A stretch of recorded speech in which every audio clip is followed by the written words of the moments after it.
Hey, everybody. Welcome back to another episode of the Blockware Intelligence Podcast. This week, we have a very special guest, Preston Pysh from We Study Billionaires. Preston, thank you so much for coming on. Happy New Year. How you doing? Hey, Will, how you doing? Happy New Year. Happy New Year to you. Yeah, man. Haven't talked to you in a whole year. All right. So I want to kind of kick this off. I first want to talk about, some different, questions around kind of how you built your brand and that kind of thing. And then we'll transition to Bitcoin. So I want to first start with a lot of people are familiar with your podcast, probably have found it over the last year or so. Kind of talk us through the early days back in, 2014, 2015, when you and Stig were coming up with this idea to start the podcast. What made you decide to do this? And then kind of talk us through that early process of kind of like getting it off the ground.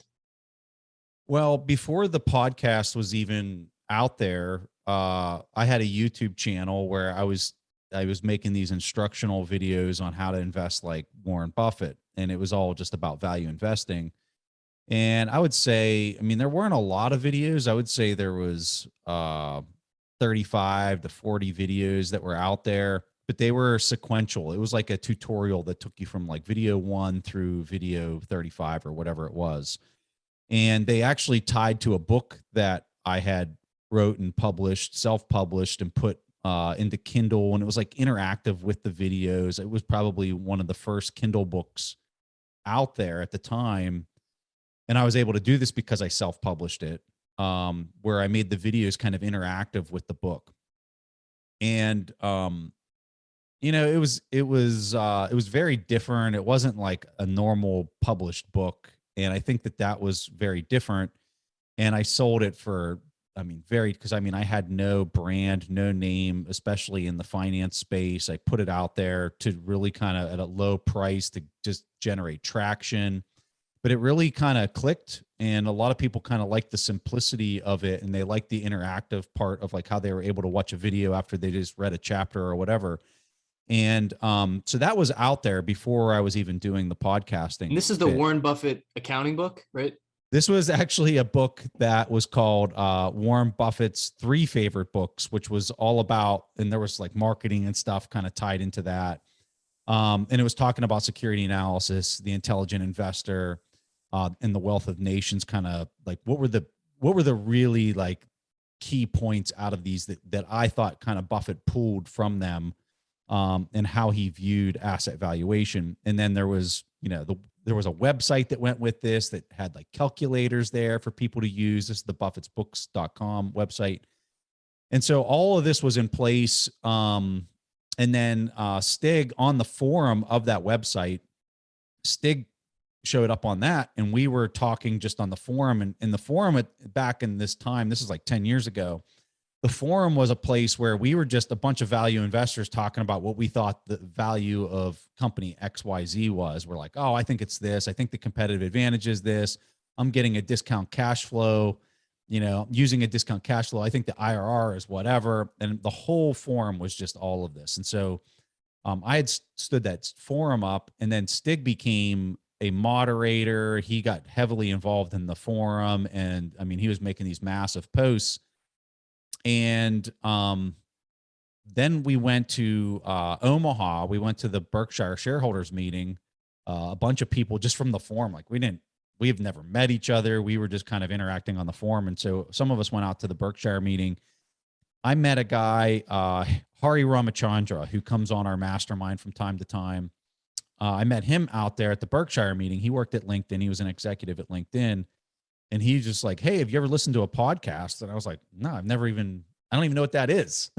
Right. I had this YouTube channel. I didn't even really realize what podcasting was. And he got me on it. And so I'm listening to a podcast, and I was like, oh my God, like this would be so easy to do. Like your barrier to entry is nothing for the most part.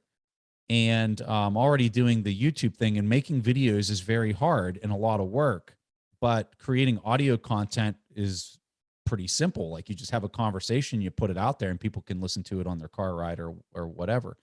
So that was kind of the impetus for us standing up a podcast. And so I reached out to Stig just naturally because we were having so many interactions on the forum. and I was like, "Hey man, you want to do this?" And his initial reaction was like, "Well, English is my second language. I might not be the best fit for this." I just laughed. I said, "Hey, I don't think it's about that. I think it's just about us. Like, obviously we do a show about financial valuation and about Warren Buffett like principles, and maybe study some other billionaires that were investors, and we'll just talk about that stuff. And if we have 100 people listen to us, so be it. We're doing it because we would be doing it in the forum anyway. Why not just have a real conversation instead of clacking on the keys back and forth to each other?" And that was just kind of how it started. And how long did it take for it to be profitable in terms of like, obviously you're generating revenue based off of ads. So like how long did that take? Was it a certain like time threshold, or was it more so So like in terms the of the views? the early years of podcasting, um, I mean, there wasn't like ad insertion like now. Like our show, we do dynamic ad insertion and things like that. I would say the first 4 years, I don't even think we ran an ad. We were literally just doing it because we loved to do it. Um, I mean, after we had done it that long, it was kind of like, okay, well, this is kind of turning into a bunch of work. And if we weren't doing this, if we were just doing it for the fun of it, we might have a conversation every month, not every week, and blah, blah, blah, So it got to a point after a few years of just having fun, like truly just having fun at the beginning, and then saying, all right, well, there's a lot of people listening to this, like way more than we had ever expected. And hey, we can maybe start monetizing it by running ads. And then you start getting involved with ad agencies, and then after you get big enough, you can kind of bring all that stuff in house, and go from there. Who was the first guest that you were like, okay, like we made it? Like, who's the first person you had on the show where you're like, I can't believe I'm talking to this person right now? Well, so I'll answer this in two parts. So I forget what episode we had Guy Spear on. Guy Spear, for people who don't know, he's a pretty well known value investor. I think at the time he had like 20,000 followers on Twitter. And I mean, Stig and I I don't know what we had, but it was nowhere near 20,000 followers. And so we reach out to him because we both had read his book, and he just immediately responded back. He's like, I'd love to come on. Right. So he comes on. We cannot even believe this. We're just like, why would this guy talk to us? Like, we're nobodies. Right. Why would this guy just be Just so, plebs. yeah, why would this guy be so willing to come and have a conversation with us? And sure enough, he came on. We had this awesome conversation with him. And then I think the thing that just like really blew our minds is after we were done recording with him, he was just like, how can I help you guys? Like, what can I do? And he's like, I can introduce you to whoever, right? Like whoever you want to have on the show, just let me know and I'll reach out to them and see what I can do. I mean, he really did. Like he was throwing like all these people's names. And I would say like our first like 40 shows could almost all be tied back to Guy's introduction of whoever like that followed guest wise. And it was just amazing. Like you start getting some guests on the show, and then it just kind of compounds. We're like, oh yeah, well, so-and-so came on your show. You must have some type of like audience, or they wouldn't have come on the show. And sure enough, then the one that I would say was just kind of like a moment where you're just like, what's going on? We had Tony Robbins come on the show, and it wasn't from us reaching out to him. Like he had just published a book. We had covered his book on the show where we just talked about what we learned from the book. But then it was probably a year, I don't know, 2 years later, we actually got an email from a publicist, and they were like, yeah, we'd like for Tony Robbins to come on your show. And I just remember we emailed each other. We're like, okay, so is this a prank? Like, there's no way this guy's like coming on our show, right? And we gave the publicist the time, and I remember Stig and I kind of got on the video, and we're like, so is he really going to show up? And sure enough, he did. And we did the interview, and at the end of it, we just kind of looked at each other like, what is this turning into? What is this? But yeah. Yeah, that's incredible. So like when you talk to these successful people, like I'm sure at first it's, you're kind of in awe a little bit at first. And like, at least that's how I felt. And then, after a while, you kind of just get used to it. But like, talk us through that process of like, like for example, recently you talked to like Mark Cuban, right? And this is something like you told me, you're like, I had a lot of people messaging me and they're saying like, it's, oh, do you feel like crazy after talking to this guy? And you're like, no, I just feel normal. So like, how does that process take place? Is it just like, repetitively talking to these, higher, profile people that it just becomes the norm? Or like, what's kind of like your mental, is it just a confidence thing that kind of makes you feel comfortable, talking to these kinds of people? I think it's just after you talk to enough people, I think the thing that you really kind of walk away with, and I'm sure you would agree, is just everyone is just, they're just living their normal life, right? And just because maybe they're publishing a lot of media, it's almost like uh there's this perception that that person's special, or that that person is different than everybody else. And at the end of the day, nobody's different than anybody else. I mean, everybody's just kind of cracking along at whatever that job is that they have. Some jobs just kind of put you in this spotlight of attention where you're just, like you look at the CNBC folks, right? And they're it's getting blasted out to millions upon millions of people. Um, but as soon as they're done, they're walking down the street just like anybody else. They're getting in their car, they're going home, they've got kids, they're doing all this same stuff that anybody else is doing. And you know, I I don't really know how to answer your question other than everybody out there is, there's no one person that's special. There's no one person that is more important than the next. They truly aren't. They're just adding value to society in a different way, and maybe in a way that might look more glamorous, but really after any amount of time of like actually seeing what the day to day looks like, it's just really not. What are So some of the like biggest lessons that you've taken away from speaking to all these successful people? I guess what I'm asking is like, what are some of the common traits that you see from these different successful people in terms of like what's gotten them there? If you could kind of identify a couple kind of core traits like that they all share. So, I mean, the most noticeable is just the focus of energy into whatever it is that they're trying to build. So, like our show, we're studying billionaires. When you look at each one of them, they achieved their net worth through just a massive amount of focus and energy of whatever it is they're trying to achieve.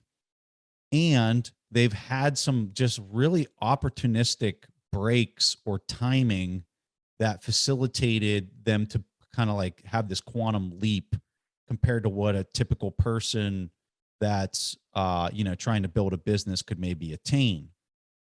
um that's first and foremost. So like these people have, and they're relentless. I mean, my God, they're relentless. um the marshmallow test, I'm sure you've heard about this marshmallow test of like when kids are young and their ability to like withstand, and like just the sheer uh time preference is what it is. But at the same time, they will not give in no matter what. Like, I am going to figure out a way to do whatever this is, whatever the barrier is. I'm going to burst through this thing. I'm going to go around it. I'm going to go above it. I'm going to dig through the ground and go underneath of it, but they're going to find a way to get through it. Um, and I think it also comes with, they're able to kind of identify like, okay, there's a lot of friction there, but I can still kind of achieve what I'm doing by making adjustments along the way. So they're it's kind of a combination of a lot of those things, but they're relentless, just absolutely relentless. And before we transition to like Bitcoin, I just want to give you a chance to just speak about how you guys are kind of pivoting, your show in terms of, I know now, obviously most people listening know you have a Bitcoin specific show, and you've brought on a couple new, members to the team as well. So just kind of talk us through like how that process is going and like where you're kind of pivoting to over like, the next couple of years or whatever. We're just looking at any type of media in the finance space, really. I'm obviously really excited about Bitcoin. I think it's going to be a huge part of the financial system, massive part of the financial system long term. But at the same time, there's a lot of people that don't agree with me for sure. And so there's a lot of content and a lot of media that still needs to be created around the stuff that so many people out there that are interested in other things, equities specifically. So we're creating content there. We're creating content in real estate, which is obviously always a popular one. Because there's different ways to take your retained earnings and apply it to whatever. And although you and me kind of have an opinion, a lot of people probably listening to this have an opinion that it's going to be hard to outpace the growth rate of Bitcoin. Some other people really kind of have a hard time wrapping their head around that macro site picture, or buy into that site picture, thinking that the legacy system is going to unravel or anything like that. So for those people, they need somewhere else where they can invest their retained earnings. And I mean, there's tons of things out there to invest in. So yeah, we're creating content around all of that. Nice. I don't want to talk about Bitcoin price too much, but I do want to ask you, have you been surprised with price action over the last, 6 to 9 months, call it? And then going off of that, what are your thoughts? I know, you've been a huge proponent of stock to flow over the last year or so. What are your thoughts on that model now? Yeah. So the first part, I've been very surprised by the price action, particularly as of recently. The summer sell off, I think, what were we down, Will? 60%? Is that how much it went down? Yeah. We went down from 64 to 29,700. So, yeah. So that initially I was a little surprised. I mean, when it dropped 35%, I was like, okay, this is normal compared to like the previous cycle as far as the volatility. But when it went 60%, I was like, hold on a second. And but then when the hashing was announced, that 50% of the hashing was getting geographically relocated and that whole bit, then that sell-off made a lot more sense to me. The sell-off we're seeing right now is pretty aggressive, I think, especially after making a new all-time high. Like when the price hit, I think we got to 69,000 and some change. When it got up there, I was like, oh my, hold on to your hat. This thing is going to make a run at 100,000, like in short order. I really believe that. And it did the exact opposite. So I was pretty shocked by that. Now, you've been one of the leading people in posting some of the flows and how hard Asia is selling their position with this recent movement.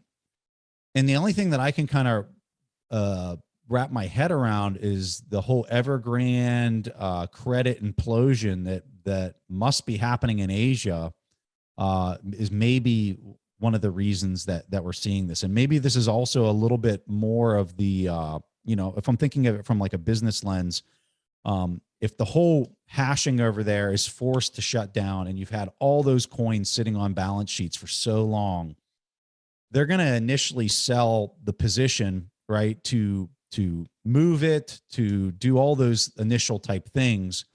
And then as none of it comes back online and they're also ratcheting down on exchanges, I think it's the second wave of selling of just like, all right, so this is never coming back. We need to keep doing. Maybe that's what's causing it. I don't know. Do you think also just like general risk off behavior? Like, we've just seen like I think it's stock that sell off as well.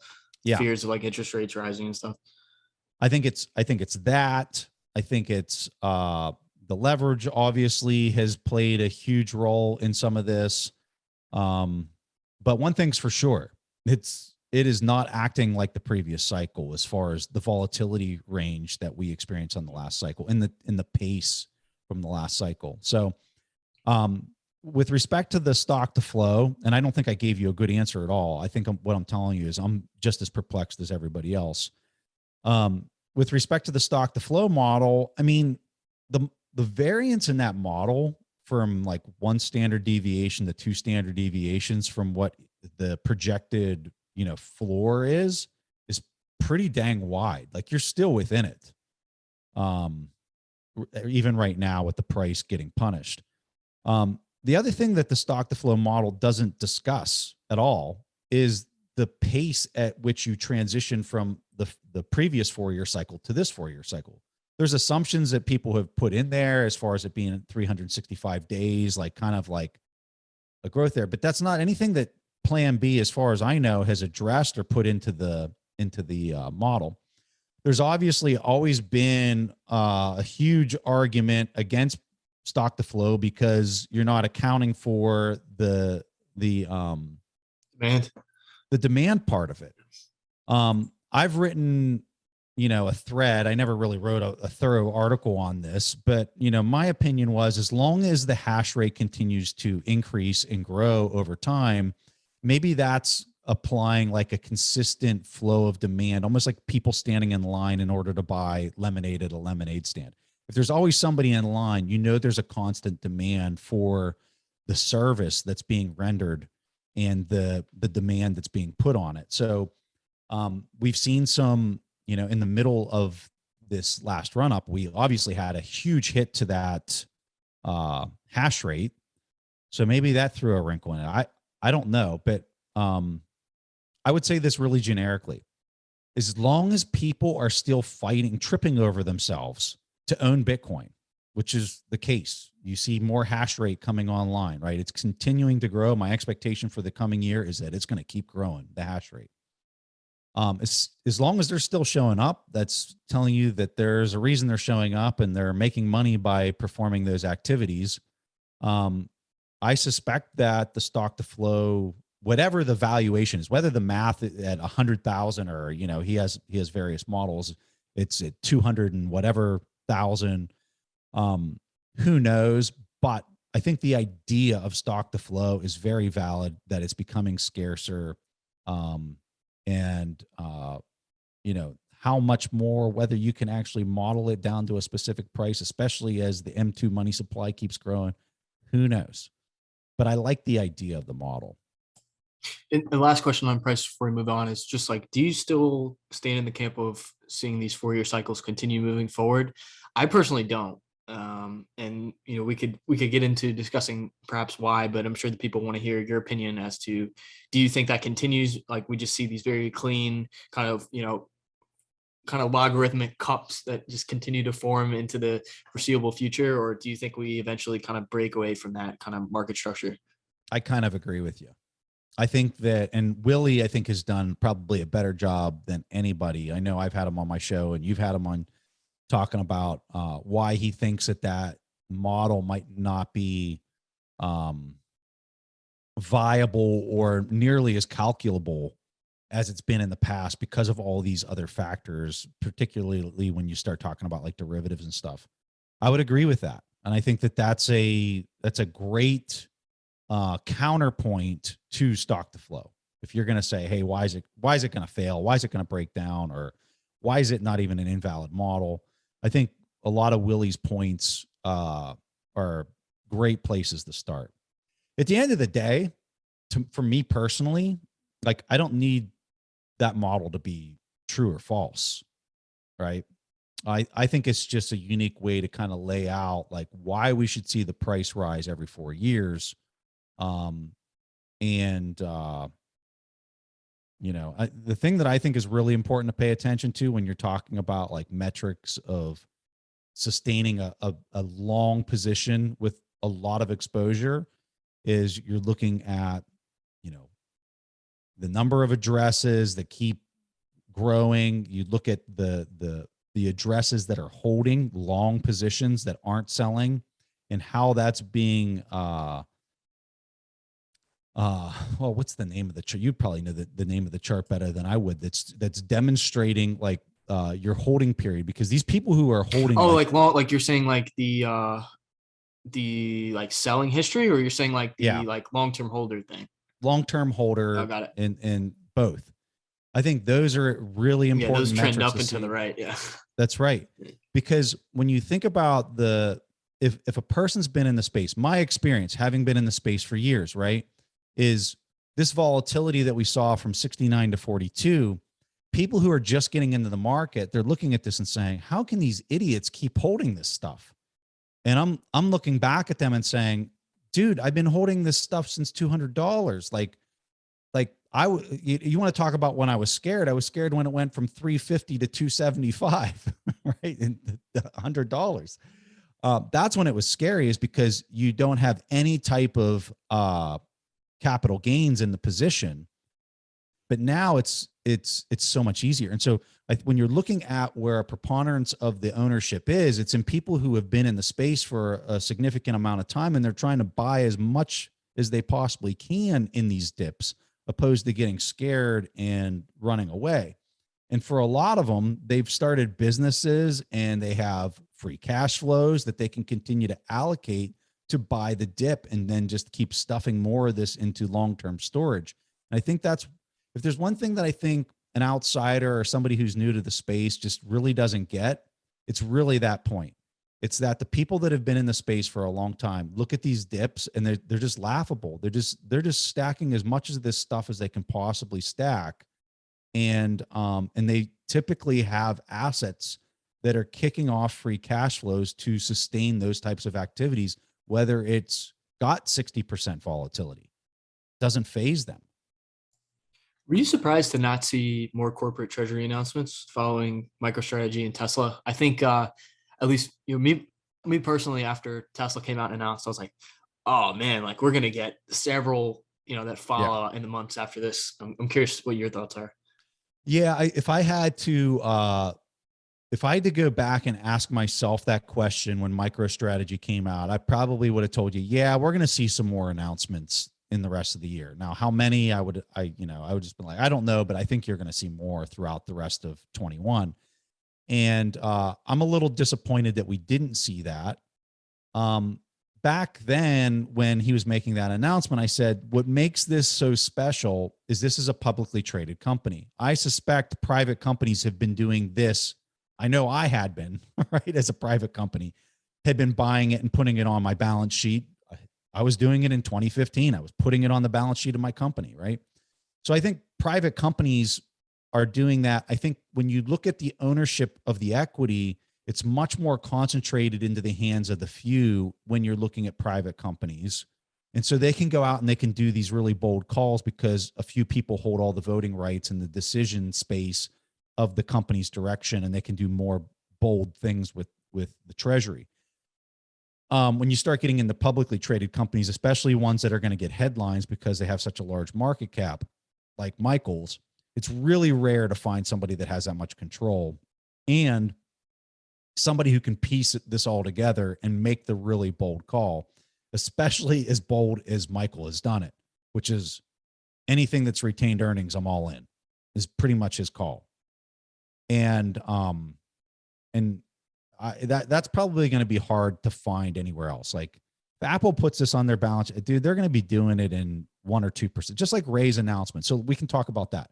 So Ray recently came on our platform and gave an interview, and he made the comment that 2% Bitcoin allocation is a reasonable thing for a person to do. And I think for people who are viewing that comment from the outside, they're saying, well, that's like not even a position, but they don't understand how Ray invests. Like when you understand his philosophy is,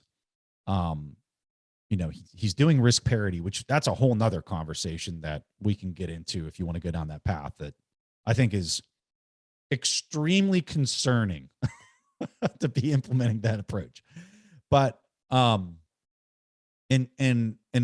if Ray was sitting here right now, I suspect he would talk about circuit breakers and how his approach is much more dynamic, and he's not necessarily going to be in this risk parity play if those circuit breakers that are signaling a credit meltdown type event would take him out of a lot of those positions, right? But for simplicity, for people that are just blanket no circuit breaker of a credit event in play, implementing risk parity, there's big issues there. But the reason that I think the 2% for Ray is a very meaningful position is because when we look at Bitcoin in like, if this thing takes over and really becomes a global settlement layer, and people are eventually using this to settle just everyday transactions, you're talking about 100x, 200x movement from where we're at. Okay. And if we're using just really round numbers, if Bitcoin's at 50,000 and we go 100x, you're at a $5 million valuation on Bitcoin, all in today's buying power terms, right? That gets really confusing too as you play that out. But for simplicity, that's a $5 million valuation per Bitcoin. So if you had 1% exposure in that, whatever your net worth is today is completely protected with a 1% position, right? So if your net worth's $100,000 and you got $1,000 worth of Bitcoin, on the other side of this catastrophic meltdown swap of global settlement layer money, you would still have a net worth of $100,000 with a 1% position in Bitcoin. I think that's how Ray's looking at it from a risk mitigation standpoint. So if you're talking 2%, you're going to double your net worth, right? So is that unreasonable for a guy like Ray Dalio, who's got the entire planet listening to every little thing he says, to go out and say? I think it's very responsible in that it's a protection, it's a hedge against a catastrophic event from happening. And if you took 2%, well, then you doubled your net worth, right? Which would be incredible for a lot of people. So that's how I view that specific comment from him. Makes sense. But you do feel like Ray gets Bitcoin. You do feel like he understands the value prop there. I think he understands the value prop against a system that is very sick and very unhealthy. Yes, he understands the scarcity of that, and it all comes from his ideas and around gold, and always having gold in his portfolio for these types of events. So yeah, I think that he understands that. I don't think that he necessarily, and maybe he's come around to this, but from the writings that I saw in the summer and things like that, I think he's way behind on the tech and how robust it is against attack. I don't think that he necessarily has a deep appreciation for that. Are you referring to like when he was making those comments that like you could have some kind of like I forget what the term is called, like what they did in the like 1930s or whatever, when they came out and said everyone needs to turn their gold in, when he made some comment about they could do that, confiscate your Bitcoin. Yeah. And then he made a comment like, hey, if the government really wants to squash this or shut it down, they can. And you might be able to do it locally, as far as like you step into the internet service providers, you make it really difficult for people to do it. You make it illegal and all those kinds of things. But what you can't do, or at least I really think is an insanely low probability, is you'd have to have global cooperation on a scale that we've never seen amongst all nation states in order to truly shut this thing down. Do you think it would be easier? Like, do you think let me rephrase this. Do you think the risk of Bitcoin being shut down would be higher if there was just one central, entity that controlled the whole planet? Do you think the fact that there are so many countries adds to the kind of like risk protection? Absolutely. Yeah. Yeah. There's so many, when you get into encryption in general, just like, a VPN, right? Like you can mask your IP address to anywhere you want in the world. And you know what? There's nothing anybody can do about it. So Bitcoin's a lot like that, like there's just not a lot anybody can do to really kind of, it's like a dam that like there's all these holes in it and you only got so many fingers you can plug it. It's going to break. And it's just a matter of how gullible you are as to the capability of the technology to think you can stop it. All you're going to do is maybe slow it down a little bit, but in a long enough time horizon, this thing wins. Preston, let's talk interest rates and monetary policy. So I want to get your thoughts on, what the Fed's been talking about recently in terms of monetary tightening, as well as some of the incentives that are behind this. I think the biggest incentive here is the political one to kind of combat inflation. So I'm just going to give you the floor to go ahead and take it away there. This is the best way I can describe this. For anybody who's been in the labor room with their wife, and Will, I know you haven't been there yet, but a lot of people listening have. And when your wife goes through labor, it starts off, the contractions are really spaced out far apart. Maybe they're 20 minutes or whatever it is. I can't remember. It's been a little bit. Then they start picking up and they're happening twice as fast. Now you're at 10 minutes. Then they're at 5 minutes and they're getting more painful and more powerful, right? Then you're at 2 minutes. And I think that's kind of what the global economy is going to really start manifesting kind of moving forward, is it's going to start birthing a new system. And what is the contraction, right? The contraction is the credit impairment, because what we're doing is just we're feeding this whole system meds, right? To make it appear like what we have is stability when we have nothing of the sort. The COVID shock, I think, was like the water breaking in the pregnancy. It was that moment where they had to step in with so much liquidity and so much monetary baseline units to replace all the impairment and all the credit that blew up in that supply and demand shock. And what it did is it just kind of has started these deflationary and inflationary spikes that I think are going to start playing out in a way that I don't think people can really even fully comprehend yet. And so, like, right now, here we are, the start of 2022, and everybody's talking about the fixed income market selling off like crazy, and here's the Fed still stuck at zero. And when you look at the pace of this sell-off in the fixed income market, it's moving out at a pace that is way faster than anything we've kind of seen for the last 6 months. And so that's the contraction getting stronger with more magnitude, that the system, the global system, is getting ready to throw a deflationary fit. Okay. And it's going to throw this deflationary fit. You're going to see equities just sell off like crazy. You're going to see Bitcoin get crushed, right? And every single thing on the planet against fiat is going to get crushed, because what's playing out in this scenario is, over here you have a circle of credit, which is really big, like 300 units to 1 unit, one single unit of monetary baseline. It's like a pimple over on the other side, right? As the one expands, as that monetary baseline, that 1 unit gets bigger, the credit expands dramatically against it, right? So when the system throws these big, giant deflationary fits, what's happening is that credit, which spends just like the money, starts contracting.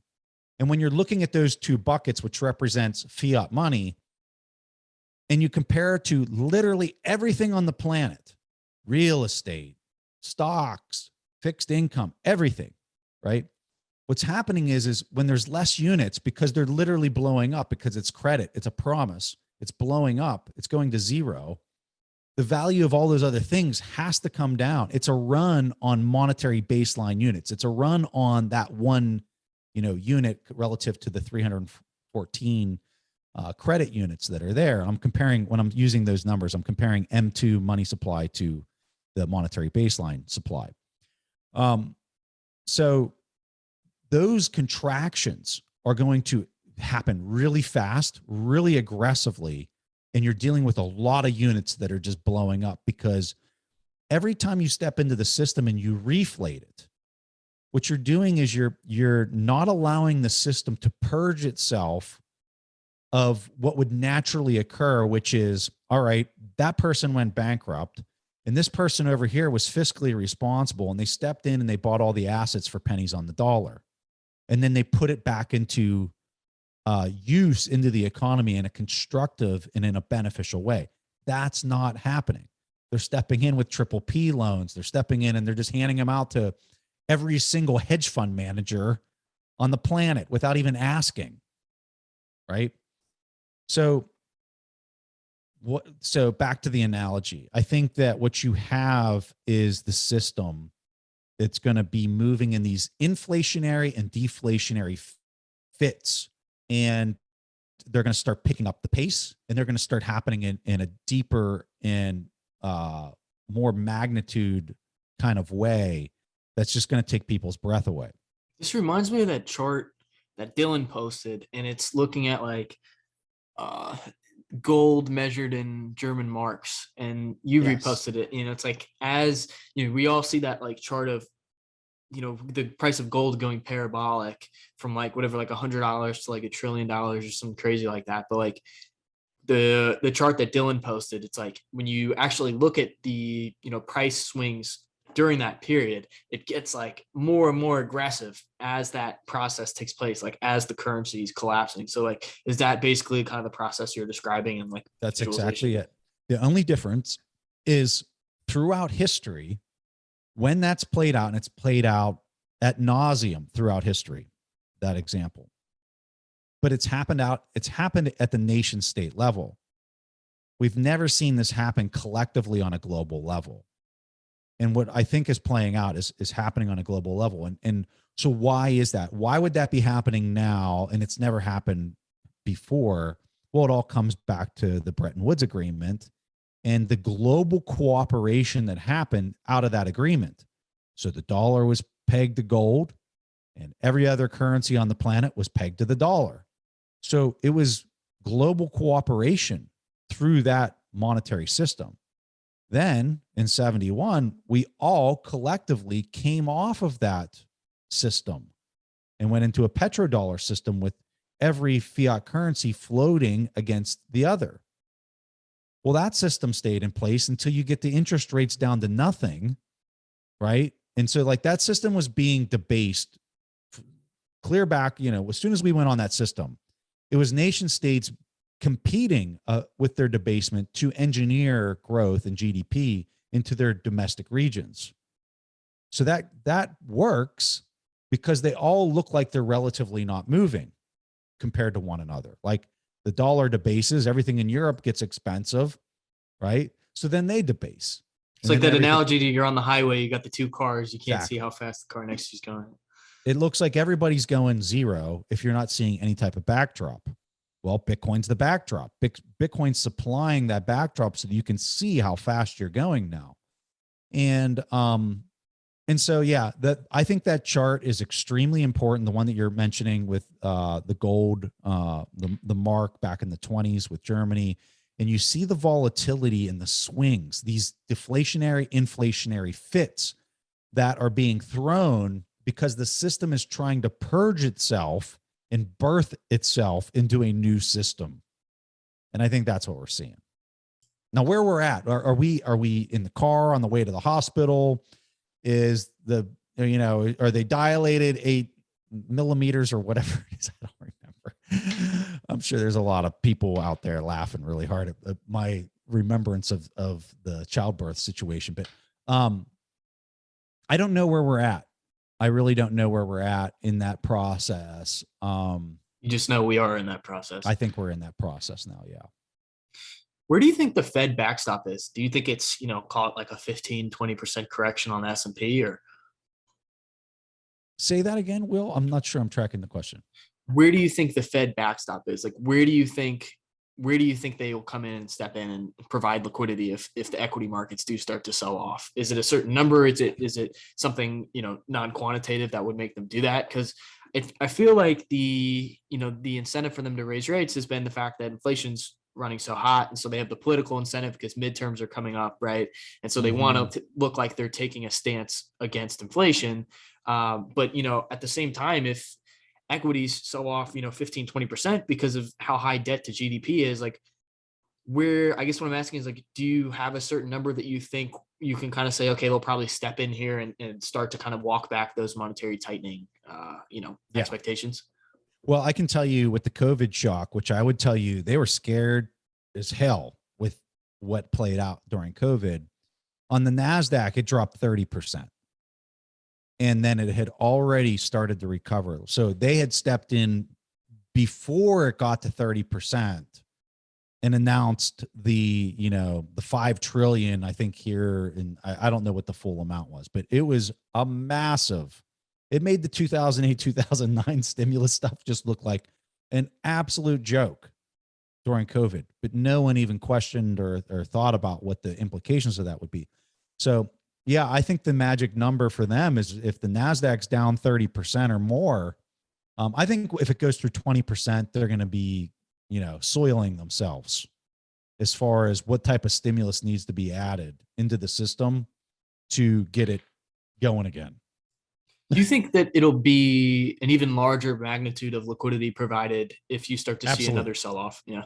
Yeah, absolutely. Like double what Wow. COVID was, which now think about that. So if it's double, and who knows what it will be, but maybe they step in with a similar amount as COVID and they don't make the economy come flying back the way that it did. But I think the issue that they're going to have in that situation is these indices that we're talking about do not represent America, right? These represent a few people that hold a significant amount of this equity.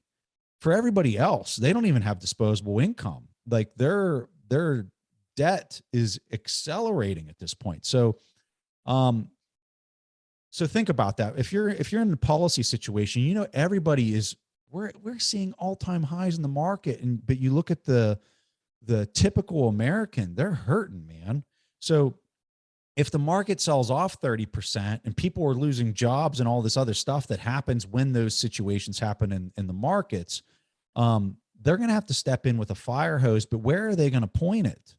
I think they're going to really kind of go to the masses and do, helicopter money and UBI checks to try to keep the stability, political stability especially, intact. Now, what do you think is going to happen to your inflation, the bucket that they're telling you to look in? What's going to happen to that bucket, right? It's going to go double digits. Then And you don't think that they'll then come in and cut rates at that point again, or? but here's the problem, Will. So if CPI goes double digits, let's say it goes to 10%, and they step in and are like, we're going to control not just the federal funds rate, we're going to control the entire duration of the yield curve, which is what I think is coming next. I think that's the next thing after it throws a deflationary fit. It's then going to be yield curve control. It's going to be UBI checks. And I think the way they're going to be controlling the curve is like your 30-year treasury might be at 1.5 or 1% or whatever. And the rest of the curve is just going to be lower than that. And then any sell-off of people trying to get out of those positions is going to be massive amounts of debasement to buy all of that selling in order to keep those yields pegged at 1.5% or lower, right? And that's the part that people aren't going to see as far as like that debasement rate. So it's not just the CPI gauge that you're going to be seeing. Now think about like what that's going to look like in real terms, in real interest rate terms. So like now today we got CPI at 6.8%. And here, let me pull up. Oh, I don't have it pulled up here. Give me 1 second. Your 10-year treasury, normally I have this loaded so I can see the numbers in front of me. Your 10-year treasury is at 1.7%, right? So that spread is nearly a negative 5% or 500 basis point spread right now, right? So what does that look like in this scenario? Like if we're fast forwarding and maybe this is a year from now and CPI goes double digits, but they're compressing these yields even lower, that spread is looking like this in real terms, right? So we're at like a 5% spread, which might be right here. Next year, it could be widening even more. And I think if that plays out and you're actually seeing the real rate widening in negative terms, I mean, could you imagine being a person sitting on fixed income at that point? Like I think right now they're looking at it like, I think that's I'm in the middle of a tunnel and I think that's a train, but maybe it's not. Maybe it's just like a flicker of a light or something, right? But I think when you get into that scenario where it's accelerating in this negative real yield direction, I think it's the moment where everybody is just like, I have to get rid of these things and all of them as fast as I possibly can. Right. And boy, oh boy, you talk about a bullish case for Bitcoin. That's it. Like That's what's going to send this thing, and that's what's going to make the stock to flow. These models, like any model, I don't care what model you're talking about. That's where they're all invalidated. That's when the traders, the people that are day trading this thing, just get obliterated by not having a position because they thought they could make a couple extra percent. Like that's when it goes limit up, and like, I'm sorry, it's up $30,000 on the day. Like you're out. I want to kind of position this now to like, we talk about like hyper Bitcoinization and like, years down the road, call it like whatever, 5-10 years, however long you think this process is going to take out. At what point would you diversify out of your Bitcoin holdings? So like kind of talk us through like, is that going to take place once kind of Bitcoin reaches saturation? And then what would you be looking to diversify into? And I think I know the answer here, but I'll let you respond. So yeah, so we're obviously talking about a time that's way off in the future. And you have to look at it in terms of just compounding and free cash flows, just like what I was doing when I first started my podcast, which is I'm looking at the assets of the business, and you're going into equity, right? You're going into something that's equity based that has free cash flows, period. That can outpace the adoption rate of Bitcoin. So will that happen quickly? I don't think that's going to happen quickly. And, I don't want to say, I don't want this to come off the wrong way. For me, it's a lot more fun to do equity investing than Bitcoin. Bitcoin is just so one dimensional, I guess. From an investing standpoint, the tech, the engineering, like all that stuff, there's a million directions you can go. And that's why I'm enjoying doing the show specifically on Bitcoin so much right now, is because you're in so many different areas. That's a blast. But from a valuation standpoint, it's very one dimensional because it's in my opinion, it's taking over as global money. And so the market cap, it's real easy to just kind of figure out what you think that is. When you're dealing with an equity and you're trying to figure that out, there's so many out there. And they're all doing different things. They have such different asset mixes. And then there's so much opportunity cost of being in all these other things. So it's an art to do asset valuation on equity. So when you get to that point, the thing that I'm going to be really paying attention to is, are any of those equities compounding their retained earnings at a rate that's moving faster than Bitcoin adoption? And when you start to see that, and not just in one or two, a person that would jump over to equities too early because they see one or two companies doing this, like, hey, just stick with the easy trade. You just let that thing continue to compound. But when you start to see it happen on a kind of more of a macro scale, like if there's 100 companies that are starting to come up with yields that you think might actually outpace the pace of Bitcoin, that for me is going to be the time where it's going to be to start allocating that into equity. And it's just a yield calculator. You were asking me earlier, like, what have I learned from all these really smart investors through the years? The thing that I've learned is it's just one giant calculation of yield. It's like, what is giving me the most yield for the least amount of risk that has a competitive advantage for the assets that the business owns? That's it. That's the calculation. And so you're looking at what you believe to be risk-free returns or riskless, less risky returns, and you're trying to quantify and compare those relative to each other. And so before Bitcoin, the big calculation was, hey, the fixed income market is producing, 5% risk-free, at least a lot of people thought, not accounting for debasement against that. And, I can value this company and I think I'm getting a 10% return. So now is that risk worth it for them to operationally perform to actually produce that return based on this price? So you're constantly doing that back and forth and kind of making that determination. And so there's going to come a point in time, I suspect, assuming our Bitcoin thesis is correct, that'll play out. But again, you are years from this. And trust me, I'm going to be talking about this. You're going to be talking about this. You know, you might be 30 years old and you're going to be talking about, you know, post the charts, you know, like it's going to be a blast. When we talk about this process of like hyper Bitcoinization, what are some of the milestones in your mind that you think will really accelerate it? Like I know you just talked about you know, the bond market and all that capital flowing in. So I guess that's one, but you know, name a couple of the other ones, whether it's like cultural entrenchment or like, you know, the domino effect of nation states, that kind of thing. Like, like when I think about how I'm framing this question, it's almost like I used to play like, you know, like Mario Kart stuff. It's like you go through these like rings, right? And then you get a boost, right? And I think of like that's how I'm kind of like visualizing this question. Yeah. I think that, so we've already seen the nation state step in. I think you're seeing, I think that had a boost for the Lightning Network.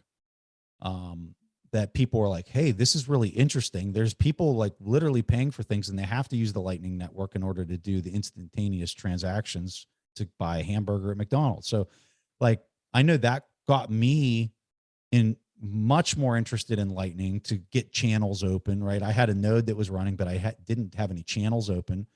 But seeing that, I was like, hey, I want to contribute. I want to like have channels opened up on this network. So you have that happening. If you have more countries do that, I think that it's going to help from an infrastructure standpoint as far as getting Lightning more robust. The thing that's going to send this thing to the moon, to literally to the moon, I really believe is going to be the real interest rates widening in negative terms to some type of like critical point where it becomes undeniable to the market participants that there's no way out. Is there a number you have on that? Like, do you think if it? I think it's double digits. I think it's double digits.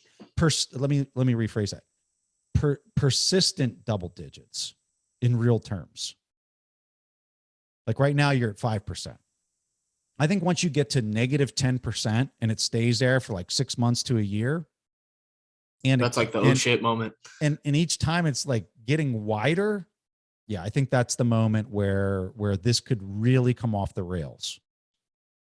And that's, and you know, when I say within 5 years, I was saying that last year. So like within that, you know, I'll say it 4 to 9 years to keep myself consistent.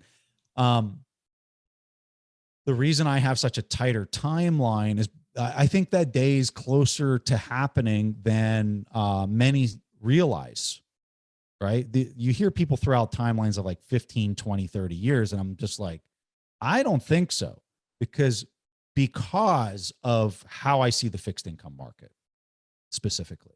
Makes sense. Makes sense. What do you think is like the biggest risk to Bitcoin? And I know like there's really not many at this point, but what are some of those things that make you say, oh, you know, if this happened, maybe it would kind of affect my Bitcoin thesis? The hash rate is big, like really big. If you saw the hash rate start to go flat and start to go down, and you heard a lot of people were selling their rigs and they're just not in that space anymore, like this thing's dead. I don't want to say it's dead. Anything can happen. Like we would be talking about something, in my opinion, way out there. And by the way, you're seeing the exact opposite play out right now. Like energy companies, everybody is trying to get their hands on it. At Blockware, we're seeing incredible amounts of demand. So yeah, it's absolutely insane amounts of demand. Okay. So, but that would be very concerning to me if you saw just a total lack of interest in mining and you saw hash rate declining. I think that'd be concerning. Makes sense. And Preston, the last question I have for you, it's probably the most important one that I've asked you today. It's just, when is your new rap song coming out? When can we expect another video clip? Dude, I had so much fun making that. And you know, the funniest part is like I spent, I don't know how many hours, probably 2 to 3 hours making that. And right before I posted it, I was like, I had a little bit of cold feet, like, should I post this? Because I think people might think that I'm a total idiot if I put this out there. But I put it out and people laughed. I think people enjoyed it. I had fun making it. And I don't know that I'm going to have any more in me, but it was fun. Yeah, Dylan and I were cracking up on the phone. I was like, "Did you see this thing?" He's like, "Yeah, I saw it." Preston, before we wrap up, I just want to ask, do you have any last comments for listeners or anything that you kind of wanted to get off your chest that we didn't cover? Not really. Well, okay, I got one. The volatility is really important for people to just keep a calm head. If you're new to this, I mean, you heard the numbers that we said about just protecting yourself from a net worth standpoint, 1%, 2%. Because one of the most important things that I've learned about investing is it's all about conviction. If you don't have conviction in the trade, you're going to buy it at the wrong time and you're going to sell it at the wrong time. And Bitcoin's very complex. There's a lot to wrap your head around. And I would argue it's a little hard to have a lot of conviction in if you're just starting out, because it's so complex, not because it's not a good investment. It's because it's so complex and there's a lot to wrap your head around. So get into it over like, if, let's say you got 10,000 or 100,000 bucks that you want to drop into this based on your net worth or what percent you want to try to. That's the first thing, is decide what percent it is that you want to own. If you're deciding it's something that you want to do, decide that percent, slowly walk it into the market. Just because the volatility when you're first starting off can be a little bit hard to chew on when you're dealing with something that has an annual volatility of 60 or 70%. And it doesn't seem like the volatility is letting up anytime soon. And I would argue that that's a representation of what this thing is trying to become, which is a global settlement layer, which has a massive market cap. So go at it, get your feet wet, build conviction, read as much as you can. And then as you get more comfortable with it, you can maybe increase your position size or whatever, however you want to deal with it. But those would be my tips for people that are just starting out.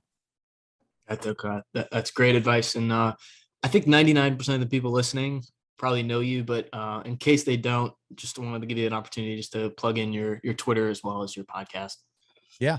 Hey, I'm on Twitter at Preston Pysh, Pysh is my last name.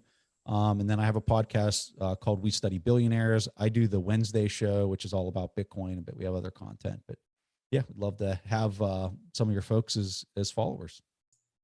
Awesome. And thank you so much, Preston. I mean, this is a blast, and I'd love to have you on maybe in a couple months or so. Maybe we have you on like once a quarter or something like that. And I'm there, really appreciate you taking the time.